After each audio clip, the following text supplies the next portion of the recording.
Welcome back to your English class.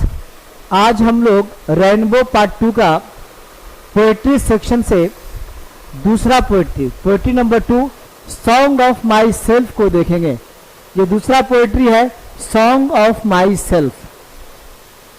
Song of my self यानी खुद की गीत, अपनी गीत, स्वयं की गाई हुई गीत। सॉन्ग ऑफ माई सेल्फ, खुद की गीत, है ना। लेखक है वाल्ट व्हिटमैन।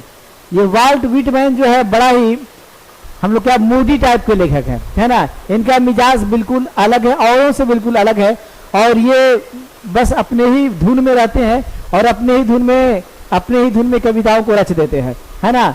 तो इस तरह के ये मूडी कवि हैं वाल्ट व्हिटमैन, जिनका लिखा हुआ है सॉन्ग ऑफ माई सेल्फ यानी खुद की गीत, अपनी संगीत, है ना। सबसे पहले वाल्ट व्हिटमैन के बारे में हम लोग जानेंगे इनका परिचय।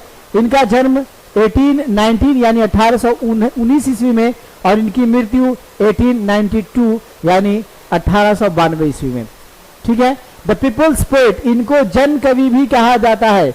जन कवि, जनता की कवि, लोगों के कवि, पीपल्स पोएट, ठीक है, इस नाम से जाने जाते हैं। Is perhaps the most individualistic literary figure that America has ever produced.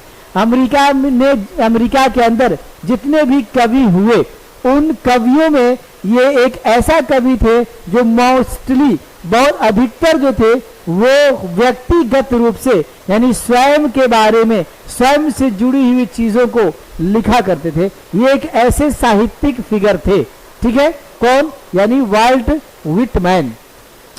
कहता है कि he began working as a carpenter before his 12th birthday, यानी 12वीं वर्षगांठ के 12वीं जन्मदिन के पहले से ही ये एक कारपेंटर के रूप में काम करना शुरू कर दिए, काम करने लगे। कब से? बिफोर हिज 12th बर्थडे यानी 12वीं जन्मदिन के पहले से ही ये एक बढ़ई के रूप में, कारपेंटर के रूप में काम करने लगे। He also worked as a printer, उन्होंने एक छपाई के रूप में, अर्थात जो किसी चीज को छापता हो उस रूप में भी इन्होंने काम किया। टीचर, एक शिक्षक के रूप में भी काम किया। एंड एडिटर, और एक संपादक के रूप में भी काम किया। एंड वाज वॉलंटियर नर्स, और किस रूप में काम किया? तो एक वॉलंटियर नर्स, वैसा नर्स जो फ्री सेवा देता हो, वॉलंटियर नर्स के रूप में, परिचारिका के रूप में सेवा किया।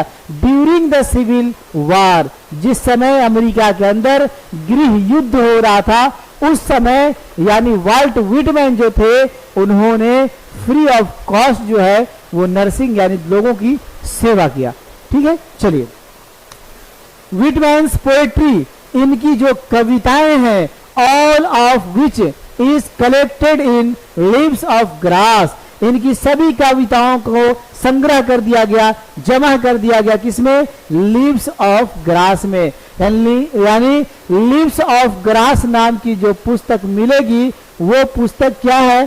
तो लीव्स ऑफ ग्रास जो है वो क्या है? The collection of poetry. किसका कलेक्शन?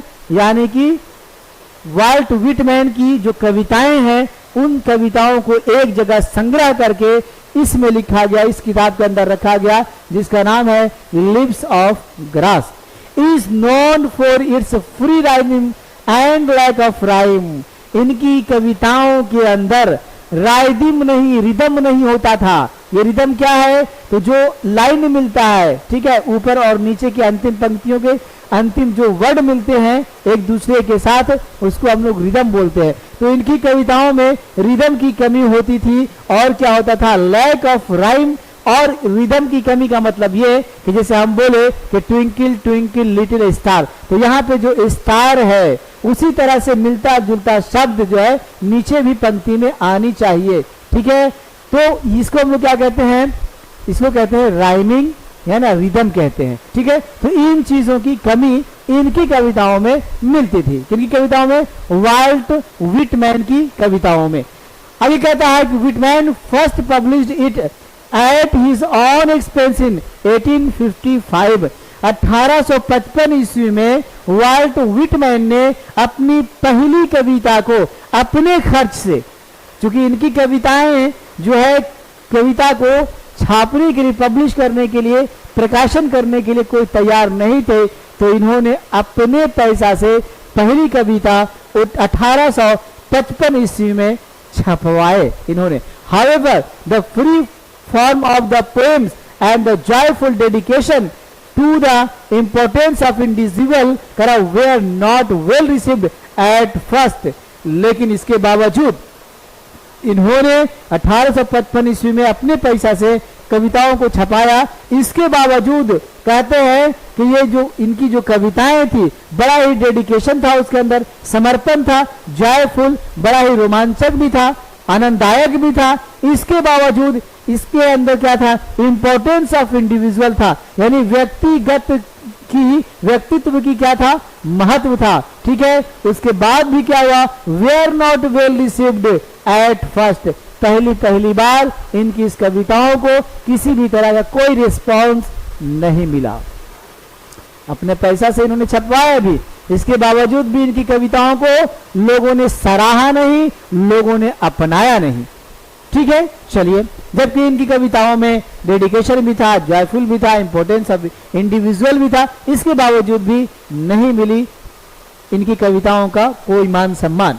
इनफैक्ट वास्तव में his collection of poems cost Whitman his job as it was taken to be obscene. वास्तव में हुआ क्या, ठीक इसका उल्टा हो गया, यानी विटमैन के साथ इसका उल्टा असर पड़ा और इनकी जॉब, इनकी नौकरी गंवानी पड़ गई। इन्होंने जो कविताएं छपाई अपने पैसे से, ठीक है, तो इसका चुकाना पड़ गया इनको, अपना जॉब गंवाना पड़ गया। इसमें जॉब इन्होंने गंवा दिया, जॉब इनकी चली गई। ठीक है, और लोगों ने इनकी कविताओं को ऑब्सीन समझा, भद्दा, व्यर्थ, बेकार समझा, अश्लील, नहीं अच्छा किसी लोगों को लगा, किसी ने इनकी कविताओं को अपनाया नहीं। ठीक है, इन 1888 1881 ईस्वी में